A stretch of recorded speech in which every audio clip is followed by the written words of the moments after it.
crime da professora Larissa Rodrigues. E olha, tem novidades nos depoimentos de Elizabeth Rabassa e Luiz Antônio Garnica. Excelentíssimo juiz, eu estou com muita fraqueza, estou com muita tosse, dor de garganta, fraqueza nas pernas. Por favor, se ele me concede eu ficar em prisão domiciliar, eu gostaria muito de poder estar no meu lar. Gostaria muito de poder estar lá, doutora, e ajudar em tudo que eu puder o senhor, para o senhor conseguir desvendar esse caso. Então, se o senhor puder me ajudar para que eu possa ficar em prisão domiciliar, com um tornozeleiro, o jeito que o senhor quiser. Eu acho que seria mais fácil para mim conversar com o senhor, para mim tentar relembrar alguma coisa, sabe? Tentar escrever, porque aqui é muita gritaria, todo mundo fica cantando dia e noite, e eu não consigo raciocinar. Eu vou começar falando, Bruna, sobre um laudo complementar que foi pedido pelo delegado Fernando Bravo. A gente teve acesso ao documento desse pedido e nele trata exatamente o seguinte: o delegado ele pede para que o médico legista esclareça se o envenenamento de Larissa Rodrigues foi de forma gradativa, ou seja, se isso aconteceu aos poucos. Essa tese, inclusive, é levantada pelo próprio Ministério Público, que durante esse tempo falou com a gente sobre isso, de que acredita que sim, tenha sido de forma gradativa, só não se sabe quanto tempo antes isso possa ter acontecido. O fato é que por meio de vários depoimentos que nós tivemos acesso, a gente nota que a Larissa sempre passava mal quando comia algum alimento dado pela sogra. Ela já vinha há um tempo se queixando e inclusive, de acordo com os depoimentos, com o Luiz negando que ela fosse para um médico, ou seja, ele negava esse socorro de começo. Então, isso é falado durante todo esse tempo e agora, então, esse médico legista vai ter que esclarecer melhor aí se isso pode ter acontecido aos poucos. A gente, então, vai trazer agora algumas novidades sobre este caso, lembrando que a Elizabeth Rabassa deu um depoimento ontem pela manhã e o filho Luiz Garnica pela tarde. E o que a gente nota por esses depoimentos é que sim, há algumas contradições. A Elizabeth, ela mantém algumas versões do primeiro depoimento que ela deu, mas em outros pontos ela acaba se confundindo. Quando ela não quer responder, ela diz que não se recorda muito bem dos fatos. E a gente então vai mostrar um primeiro trecho dela que fala como que foi a noite no apartamento com Larissa. Lembrando que ela diz nesse depoimento que ela chega sozinha, ela estaciona o carro na porta do prédio e ela entra com autorização da Larissa. Fato é que não tem nenhuma imagem dela entrando no prédio, apenas um registro feito ali do horário que ela entra e do horário que ela sai. Ela fala então que nesse dia deu um medicamento para Larissa que não estava se sentindo bem e que ela toma esse medicamento. Então ela é questionada também por que ela não passou mal. Vamos ouvir. Eu tinha comido uma marmitinha, ela só falou que estava um pouquinho de enjoo, assim, um pouquinho de azia. Aí eu falei, eu também, hoje eu não estou boa também. Foi onde eu peguei um pantoprazol da minha bolsa e tomei. Aí ela falou, posso tomar um só? Eu falei, pode, bem. Só isso. A senhora passou mal? Se eu passei mal? Não. Calma. Agora a gente traz um fato novo a respeito da carta. Muitas pessoas devem se lembrar que a Elizabeth Rabassa escreve uma carta. Não é uma confissão exatamente de que foi ela quem deu chumbinho para Larissa, mas ela dá a entender algumas questões. Então ela escreve essa carta e ela se complica ainda mais naquela época quando ela escreveu. E aí o que tem agora? Ela diz o seguinte, que a filha, a Natália Garnica, ela teria tremedeira. Então, que seria difícil dela colocar chumbinho, veneno dentro das cartelas de omeprazol que ela já tinha falado que a filha poderia ter colocado. Vamos ouvir. A Natália tinha muito tremor também, né? Ela tomava o propanolol, ela tinha tremor nas duas mãos. E eu tenho mais na direita e fraqueza na esquerda, né? Eu tive dengue na cadeia. E eu passei muito mal. Aí eu pensava, gente, será que eu peguei o remédio da Natália? A Natália tinha posto alguma coisa nesse remédio, mas depois eu pensei bem, falei, é impossível isso. Não tem cabimento, porque a Natália não teria condição nem de o tremor dela de pôr alguma coisa em coisa, sabe? Foi uma ilusão da minha cabeça isso aí, não tem cabimento isso não. E esse é o fato novo do depoimento da Elizabeth Arrabaça, porque até então ela sustentava a versão da carta. Ela escreve dizendo isso, que talvez por um engano ela teria levado o mesmo chumbinho que estava ali na cartela para Larissa, mas que depois também cai por terra porque o próprio IML, que emitiu o laudo, disse que as substâncias são diferentes. Então, a todo momento, ela falou sobre isso. E agora, quando foi questionada pelo delegado, ela já começa a mudar a versão. Então não dá para saber exatamente o que é o certo nessa história. Fato é que agora ela provavelmente vai sustentar essa versão, então, de que a filha possa ter colocado o chumbinho dentro da cartela, algo nesse sentido. A gente vai mostrar, então, um outro trecho dela.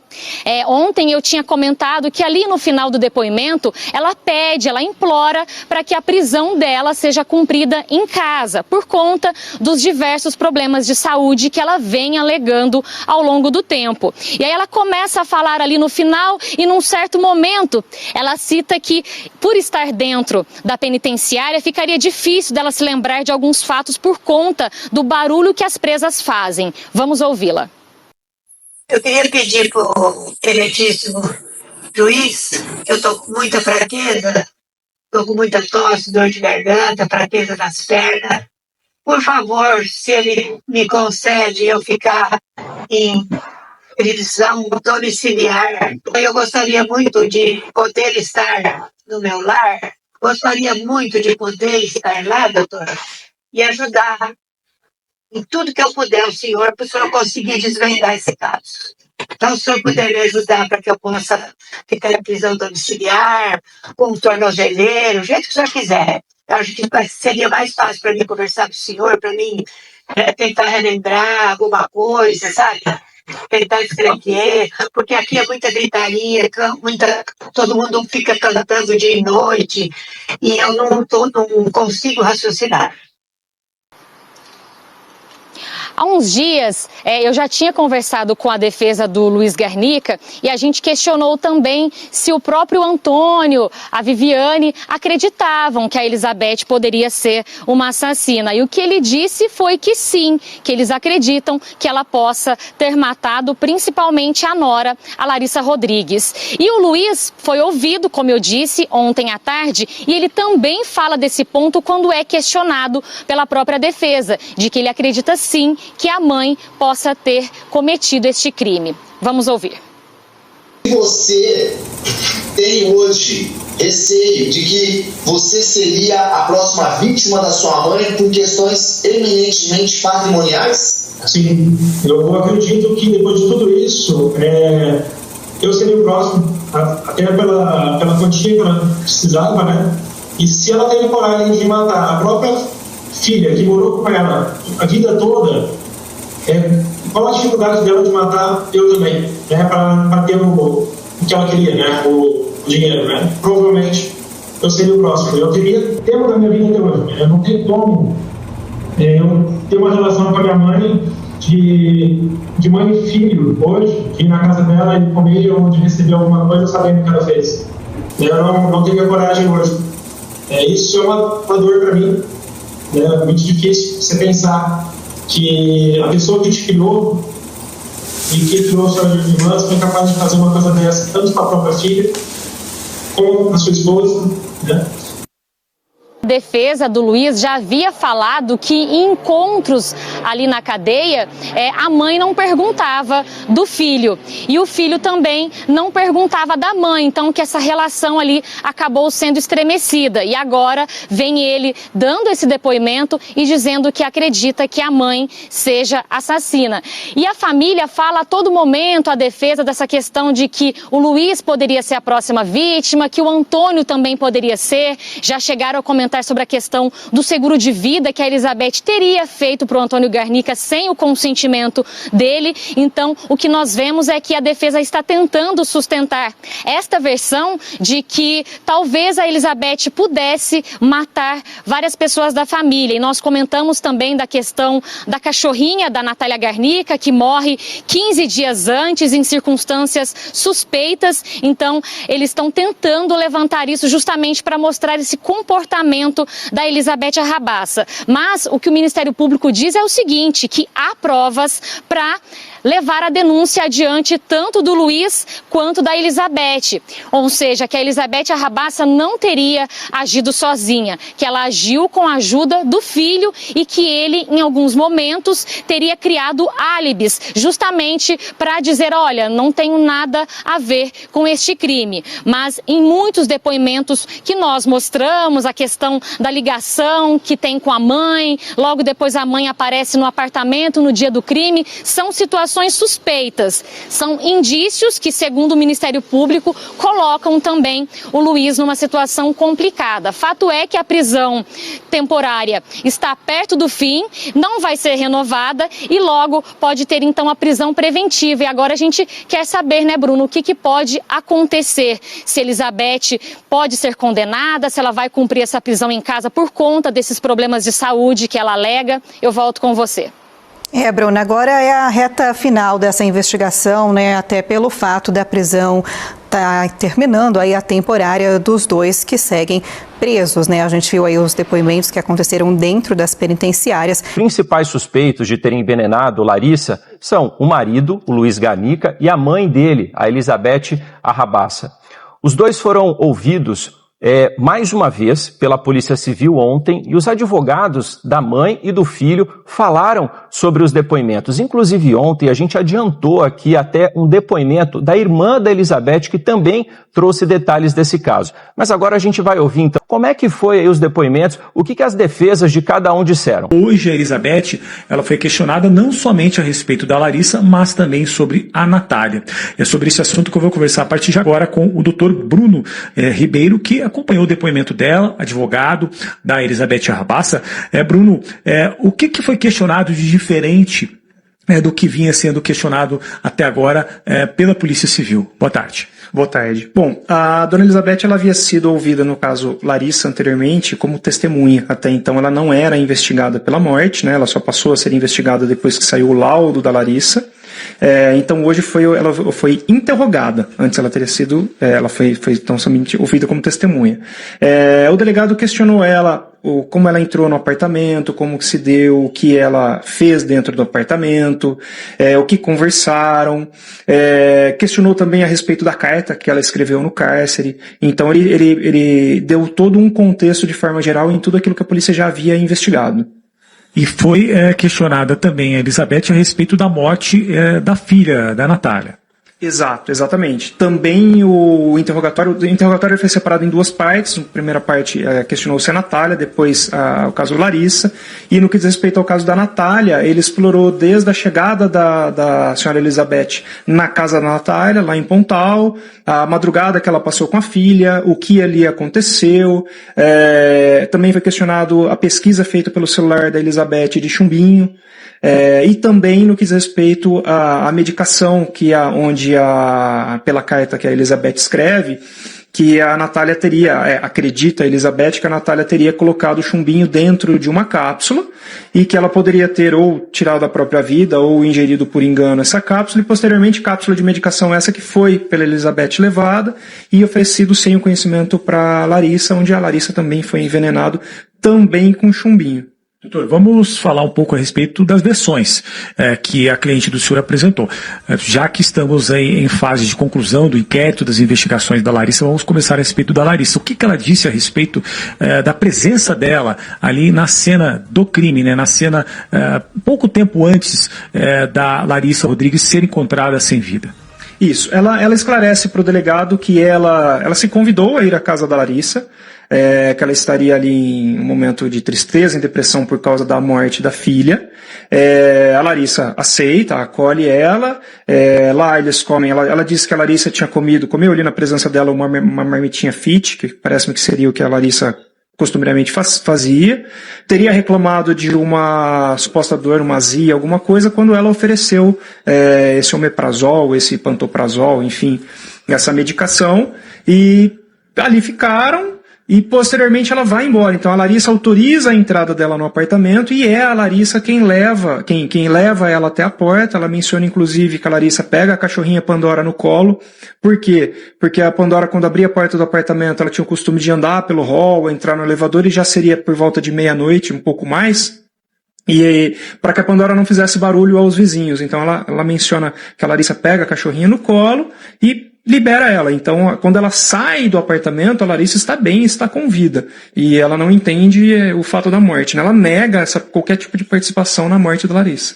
Em relação ao que ela disse na carta, sobre o relacionamento das duas e também sobre essa possibilidade deste medicamento, que seria, no caso da Natália, o que ela comentou a respeito disso e também detalhando, né, a carta, né, com mais precisão para o delegado. Exato, o delegado questionou ela porque teve algumas contradições no depoimento dela ali durante o interrogatório, no que diz respeito ao que ela havia escrito na carta. E quando o delegado questiona isso a ela, ela esclarece que a carta ela escreveu no momento que ela achou que ela iria falecer dentro da prisão, porque ela estaria com dengue, e ela estaria muito mal na prisão, e ela estava tentando achar um motivo que poderia ser compreensível do porquê da morte da Larissa. Até então, lembra-se, não tínhamos o laudo da Natália, tá? E essa seria uma única conclusão que ela poderia chegar, que a Natália poderia ter colocado um veneno dentro da cápsula, que essa poderia ser a única explicação óbvia, tá? Mas ela deixa bem claro que essa carta foi uma conclusão que ela teve da cabeça dela e não que isso seria a realidade que de fato aconteceu. Em relação à Natália, já que o senhor comentou, qual que foi o momento, né? Como que foram os últimos momentos da mãe com a filha? O que aconteceu? Porque a Elizabeth seria também a última pessoa a ter visto a Natália com vida. Exato. Ela alega que a Natália estava com dengue também.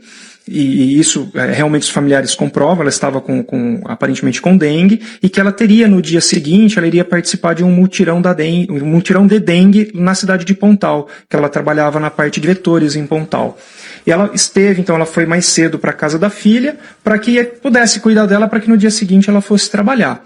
Ela narra para o delegado que durante a noite a filha tem aparentemente um engasgo, que ela se desloca até o quarto da filha, a filha fala, não, estou bem, fui tomar uma água e engasguei, ela volta pro quarto dela, e posteriormente, durante a madrugada, ela vai ver a filha, e a filha já está ali desfalecendo, no começo da noite, na verdade, desfalecendo. Quando então ela liga para a filha e para o filho, pedindo para que eles vão até lá para socorrê-la, porque ela não estaria conseguindo acordar a filha Natália. Ela não perguntou, ela não respondeu por que ela não teria feito a ligação antes até dos filhos chegarem lá para prestar o socorro para a Natália? O delegado não questiona nesse ponto especificamente, mas ela esclareceu que ela, ao não ver a filha ali não se mexendo, ela não teve outra alternativa senão ligar para o filho, que é médico, para que o filho ajudasse e que fosse ali socorrer. E que ela acabou entrando em choque por não ver a filha respondendo e não teria passado na cabeça dela ali, como ela sabia que ela tinha pedido para que o filho fosse, que ela não conseguisse, não pensou em chamar uma emergência, porque na cabeça dela essa emergência já seria o próprio filho. Outros dois pontos, antes da gente passar para o estúdio, o Pascoal tem uma pergunta também, outros dois pontos que foram abordados nesse depoimento seria a respeito da pesquisa de uma pensão, né, para a filha, e também em relação aos jogos da Elizabeth, as dívidas, né? O que ela disse a respeito desses dois pontos? Tá, no que diz respeito aos jogos, tá? Ela alega assim que ela tinha o costume de comprar esses títulos de capitalização e também fazer jogos na Loteria Federal. Então, porém ela nega algum vício em jogo, e ela nega inclusive idas a supostos cassinos clandestinos, ela nega esse ponto, tá? No que diz respeito à pesquisa da bancária, existia uma previdência da Natália onde ela era a única beneficiária, tá? E ela alega que a única pesquisa foi no sentido se ela iria receber alguma coisa, e que ela recebeu aproximadamente R$3.000. Ela não recebeu nenhum valor, segundo o que ela narra, tá? Não teria recebido nenhum valor maior do que isso. Ela não estaria de olho nessa pensão. Diz que não, ela não tinha, porque não seria uma pensão, seria uma indenização. Gustavo, eu gostaria que você perguntasse aí para o Dr. Bruno o seguinte: a nossa produção teve acesso ao depoimento da Evilene. A Evilene quem é? É a irmã da Elizabeth. Nesse depoimento, apesar do Dr. Bruno ter falado agora que a Elizabeth nega aí esse vício em jogos, a Evilene disse no depoimento que a Elizabeth a procurou e falou que queria vender parte da herança que ela tinha exatamente por causa de dívidas que a Elizabeth teria. Então ela procurou a irmã. Inclusive, no depoimento, a Evilene também falou que a Elizabeth convidou a irmã para tomar um chá.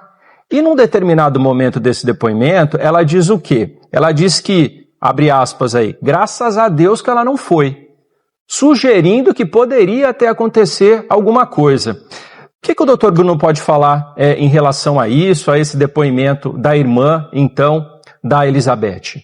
Ele aborda, doutor Bruno, a respeito do depoimento da irmã, da Edilene, de que teria dito que a Elizabeth estaria pensando em vender parte da herança, né, por um possível endividamento por causa de jogos, e que até diante de uma reunião, né, de um encontro que teria a irmã junto com a Elizabeth, esse encontro não teria acontecido, e aí a irmã diz, né, em depoimento divulgado, que ainda bem que não teria acontecido, né, como que com qual informação, né? Como que a Elizabeth se comportou a respeito dessa informação?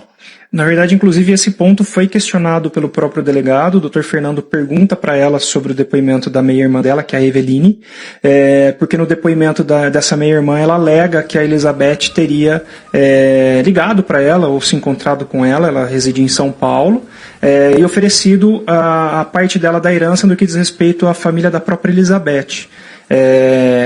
E quando questionado isso pelo Dr. Fernando, ela disse que na verdade houve essa conversa, mas não foi uma conversa séria, foi em um contexto de brincadeira, no sentido, você não quer comprar minha parte? Fica à vontade. Então não foi um oferecimento da parte dela, mas sim um contexto de uma conversa informal e sem essa ideia de venda. Até essa questão dela ter dito que ainda bem que não aconteceu a reunião por talvez ter informações, né, além das que nós temos, por exemplo, em relação a uma relação conturbada da Elizabeth com a própria família. Inclusive ela chegou a alegar que o ex-marido poderia ser a próxima vítima, né? Esses são pontos aí que foram levantados e o senhor questionou a cliente do senhor? Nesse interrogatório não, na verdade quem teria que fazer esses questionamentos seria o delegado, tá? Realmente essa irmã, inclusive ela tem várias postagens das mídias aí, feito inúmeros comentários, mas tudo aquilo que não é comprovado, para nós, são falácias.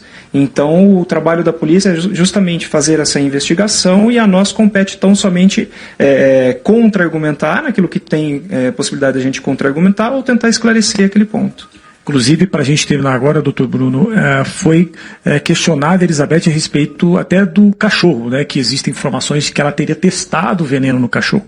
Essa é uma outra hipótese que a defesa do filho dela traz, né, querendo descredibilizar a minha cliente, mas não há nada provado. Então o cachorro dela realmente, o cachorro dela e da filha, tá? É um cachorro que realmente morreu alguns dias antes da Natália, e surgiu então uma história que ela poderia ter testado com o cachorro, depois acabou tendo matado a filha e posteriormente a nora, e que poderia o filho ser uma próxima vítima. Enfim, tudo isso são conversas de corredor, mas não há nada disso na investigação, nada disso demonstrado sequer com indícios. Doutor, esse inquérito deve ser concluído da Larissa, né, a partir da promotoria, do setor de homicídios, né, da Polícia Civil até o fim da próxima semana, fim desta semana, e aí o senhor já está trabalhando o pedido de prisão, liberdade, né, pela prisão aí da cliente do senhor, já que muito provavelmente a promotoria e a Polícia Civil devem pedir a prisão preventiva da Elizabeth? Isso, o Dr. Marco Túlio já antecipou ontem que ele vai denunciar tanto a mãe quanto o filho, né, e que ele vai fazer a representação pela prisão preventiva, porque se ele assim não fizer, vencidos os 60 dias, obrigatoriamente eles precisam ser soltos, tá? E se a Justiça acatar essa representação do Ministério Público, então ela passa da prisão temporária para uma prisão preventiva.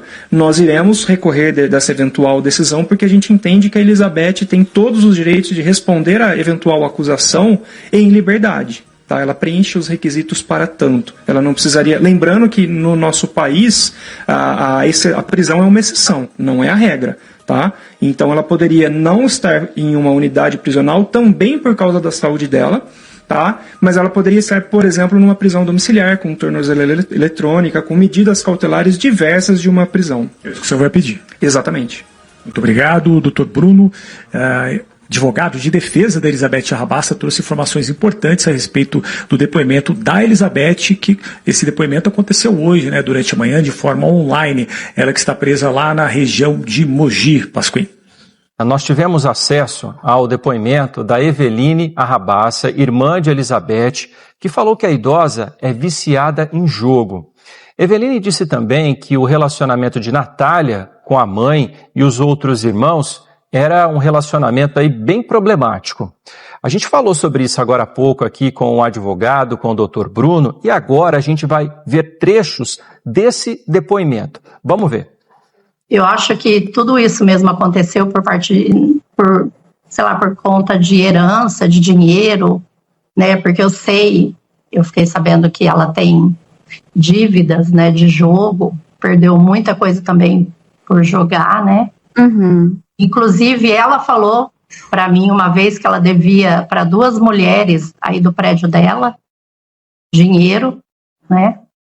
Mas chegou a falar a quantia? Não falou. Ela só falou, eu tenho que pagar 2 amigas que me emprestaram aqui de jogo. Eu falei, nossa, você tá jogando? Ela falou, às vezes eu jogo, não sei o quê, mas não entrou em detalhes. Mas as minhas irmãs já falaram. Ela é viciada em cacheta, perdeu muita coisa já, né, que o ex-marido deixou para ela perdeu tudo em jogo.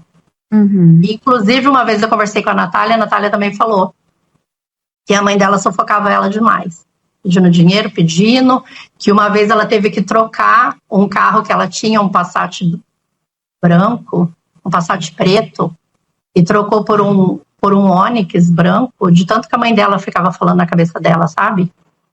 E foi ela trocar o carro, a mãe dela já pegou a diferença em dinheiro. Então, às vezes, a Natália já chegou a conversar isso comigo, que ela tinha muito problema com a mãe, mas por dinheiro, sabe? Da mãe encher muita paciência dela, porque queria dinheiro. Inclusive, esses dias, eu entrei no Instagram da Natália, porque logo que a Natália morreu, eu até fiz contato com uma irmã minha, e falei, gente, o Instagram da Natália tá ativo e tava online, era 2 da manhã, foi um dia que eu acordei, fui ao banheiro, falei, tinha perdido o sono já, aí eu vi que tava online o Instagram da Natália. Aí eu perguntei para uma irmã minha, ela falou, não, é a Beth que usa, né? E ali eu teria até como provar as conversas, mas aí eu vi que foram apagadas as conversas ali, onde a Natália falava assim, que ela estava triste, porque ela, às vezes a Viviane fazia festa, não chamava ela. Às vezes o Luiz fazia alguma coisa, não chamava a Natália. Ela falava assim para mim, tia, eu me sinto um patinho feio da família. Não fala assim não, né? Por quê? Ela falou, não sei, eu tenho gênio igual do meu pai, não sei o quê. E realmente, ela era mais parecida com o pai dela, né?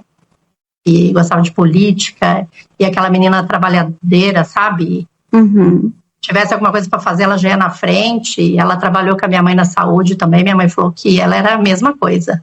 Pegava o carro, já ia resolver as coisas que tinha, né? Então, ela se espelhava muito assim no pai dela, de querer entrar na política, né? Mas assim, eu conversava com ela muito pouco. Às vezes que a gente conversava, ela me passou esses fatos, entendeu? E que na época ela falou que queria sair fora de morar com a mãe dela, porque era muito estresse, né? A mãe dela punha muito bico na vida dela, e que a mãe dela puxava muito o saco só do Luiz, fazia tudo pelo Luiz. De Santa Rosa de Viterbo, e de lá foi interrogado de forma online pela Polícia Civil. O depoimento durou mais de 2 horas e foi acompanhado pelo advogado de defesa Júlio Mocim. O defensor disse que o cliente falou sobre o estado de saúde da esposa Larissa Rodrigues e o que fez antes de encontrar ela morta. Ele trouxe toda a cronologia, desde quando ela teve uma diarreia, que é onde começou aquela história que estaria ocorrendo envenenamento em doses homeopáticas. Isso para nós está muito fora de cogitação, fora dos autos, né? Ele trouxe que num dia, depois de... Ele também não sabe se foi alimento, se foi algum contato que ela teve. Ela teve essa diarreia, depois dessa diarreia que teria surgido a tal da sopa, que ele teria levado para ela. Mas isso foi coisa de 7, 10 dias antes do dia 21 de março, que foi o ocorrido, né? Então ele trouxe toda essa cronologia do dia 21, da noite do dia 21, para onde ele foi, o que ele fez, quando ele voltou. Por que ele trocou de roupa? Porque uma hora ele sobe no elevador com a roupa do corpo dele, na roupa que ele estava, depois ele entra no apartamento, ele traceja bem isso. É um ponto que eu preciso, acho que, destacar para vocês que me viram. E exatamente isso, doutor, porque ele chega no apartamento, isso, né, ele chega com um produto que ele comprou lá um croissant. E aí ele entra, e ele espera um pouquinho e vai até o quarto. Por que ele estava de pijama? Vamos lá, esse ponto é importante, vamos lá. Como que é o apartamento dos dois? Ele chegou, deixou o croissant, aquilo que ele comprou, na mesa. Ele disse que ia até passar um café para ela. É um corredor no apartamento, um corredor longo com 3 quartos. O primeiro quarto à esquerda é um escritório onde ele troca de roupa. O que ele fez? A primeira coisa que ele fez, ele viu a porta do quarto aberta. Ele não consegue avistar dali a cama, muito menos o banheiro. Ele viu a porta do quarto aberta e ele falou, vou me trocar. Se trocou, colocou um pijama, fez um café de máquina, ele explicou. Depois que ele fez um café de máquina, ele foi até o quarto para levar para ela na cama. Onde ele, entrando no quarto, não viu ela. Ele pegou, foi até o banheiro, onde ele encontra ela caída no box do banheiro. O pijama, então, ficava nesse outro quarto, não no quarto dele? Não, toda a roupa, não é só o pijama, toda a roupa dele ficava nesse primeiro quarto à esquerda. Então ele não vai no quarto dele, de casal, e volta e troca de roupa. Não, ele coloca o pijama, vai na cozinha, volta com o café e vai no quarto. Aí que ele verifica que ela não está na cama, que ela está caída no banheiro. Segundo o advogado, o médico foi questionado sobre a ligação telefônica que teria feito para a mãe na noite que Larissa morreu. Se Elizabeth teria a chave do apartamento do casal. E a respeito de uma possível proibição da vítima procurar atendimento médico. Tanto ele quanto a mãe, ambos foram questionados, não se recordam do que seria essa ligação. Até porque ele falou, Júlio, eu falo com a minha mãe todos os dias, várias vezes no dia. Então eu não me recordo o que eu falei e se eu de fato falei com ela. Não sei se a ligação completou ou não completou dela para mim ou de mim para ela. Ele não consegue lembrar mesmo sendo uma data crucial, né, doutor? Não. Antecipou a morte da esposa. Não, ele falou assim, foi uma coisa de segundos, eu nem lembrava. Ele falou, eu nem lembrava dessa ligação. Eu estou tentando rememorar porque você está me perguntando, que você me trouxe, porque eu, de fato, eu não me recordo. No interrogatório da Elizabeth, ela foi questionada se tinha a chave do apartamento. Ela disse que não tinha a chave do apartamento. No interrogatório do Luiz, foi questionado a Luiz se ela tinha a chave. Ele falou, Júlio, ela tinha a chave do meu apartamento porque ela entrava lá. E então surgiu uma pergunta para o próprio Luiz, feita pela defesa dele. Olha, colocando aqui, porque ninguém estava no local, não sei a mãe, a Larissa. Se a Larissa tivesse passado mal no momento em que a sua mãe estava lá, como, sem a chave, sua mãe conseguiria sair do apartamento e deixar o apartamento trancado por fora? Ele falou, impossível, até porque minha mãe tinha a chave. Então, acho que é um ponto muito importante que derruba essa mentira contada pela mãe dele, como ela voltou atrás em relação às cápsulas de omeprazol também, que na verdade foi uma fantasia criada por ela ali, né? A história da Natália ter colocado e tudo mais. O que ela levou pro Luiz foi que ela estava com dor de barriga. Ele falou, em momento algum eu proibi ela de ir médico, eu não tranquei ela em casa. Eu não proibi ela de sair de casa, ela poderia ir no hospital se ela quisesse. A única coisa que ele falou para ela é o seguinte, olha, eu sou médico, eu posso cuidar de você. Tanto que o único medicamento que ele deu foi um probiótico. O investigado Luiz comentou ainda para a polícia que acredita que a mãe Elizabeth Arrabassa matou a irmã Natália Garnica e a esposa Larissa Rodrigues, e que poderia ser a próxima vítima. Hoje ele tem certeza que foi a mãe que tirou a vida da irmã e da esposa, e ele também anotou no final do interrogatório dele que ele também tinha certeza que, se não acontece toda essa investigação, ele poderia inclusive estar morto, que ele seria a próxima vítima da mãe. E ele fala muito bem, falou, se a minha mãe matou a minha irmã, que era a filha mais chegada dela, quem diria eu? Então, hoje ele tem essa conclusão com muita dor, né? Porque ele não esperava que isso viria da própria mãe. Patrimonial, exclusivamente patrimonial. Foi questionado também ambos sobre dívidas, né? Ela falou que fazia alguns empréstimos e tal, mas não falou o tamanho do rombo, que é mais de 300 mil reais. O Luiz não tinha ciência dessa dívida gigante, também não tinha ciência do vício dela em jogos, né? Então, agora, montando todo esse quebra-cabeça, é que ele conclui que a mãe matou a irmã e a esposa por questões patrimoniais, né? Para chegar, inclusive, para chegar nele agora, né? Elizabeth foi ouvida na manhã de quarta-feira. Ela está presa na penitenciária de Mogi Guaçu e prestou depoimento também pela internet. O advogado que defende a mulher relatou que a cliente foi questionada sobre o último encontro que teve com a nora Larissa e a filha Natália. Ela alega que a Natália estava com dengue também. E isso realmente os familiares comprovam, ela estava aparentemente com dengue, e que ela teria no dia seguinte, ela iria participar de um mutirão de dengue na cidade de Pontal, que ela trabalhava na parte de vetores em Pontal. E ela ela foi mais cedo para a casa da filha, para que pudesse cuidar dela, para que no dia seguinte ela fosse trabalhar. Ela narra para o delegado que durante a noite a filha tem aparentemente um engasgo, que ela se desloca até o quarto da filha, a filha fala, não, tô bem, fui tomar uma água e engasguei. Ela volta pro quarto dela e posteriormente, durante a madrugada, ela vai ver a filha e a filha já está ali desfalecendo, no começo da noite, na verdade, desfalecendo. Quando então ela liga para a filha e para o filho, pedindo para que eles vão até lá para socorrê-la, porque ela não estaria conseguindo acordar a filha Natália. Ela esclareceu que ela, ao não ver a filha ali não se mexendo, ela não teve outra alternativa senão ligar para o filho, que é médico, para que o filho ajudasse. E que fosse ali socorrer, e que ela acabou entrando em choque por não ver a filha respondendo e não teria passado na cabeça dela ali, como ela sabia que ela tinha pedido para que o filho fosse, que ela não conseguisse, não pensou em chamar uma emergência, porque na cabeça dela essa emergência já seria o próprio filho. Ela se convidou a ir à casa da Larissa, que ela estaria ali em um momento de tristeza, em depressão por causa da morte da filha.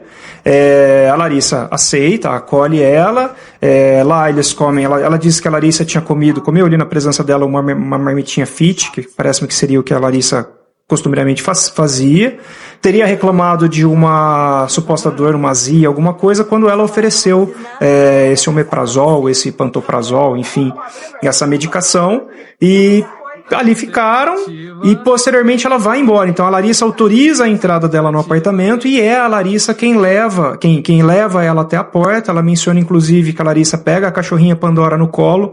Por quê? Porque a Pandora, quando abria a porta do apartamento, ela tinha o costume de andar pelo hall, entrar no elevador, e já seria por volta de meia-noite, um pouco mais, e para que a Pandora não fizesse barulho aos vizinhos. Então ela menciona que a Larissa pega a cachorrinha no colo e libera ela. Então, quando ela sai do apartamento, a Larissa está bem, está com vida. E ela não entende o fato da morte, né? Ela nega qualquer tipo de participação na morte da Larissa. O defensor ainda disse que a investigada falou sobre a carta escrita na cadeia e também das dívidas com jogos.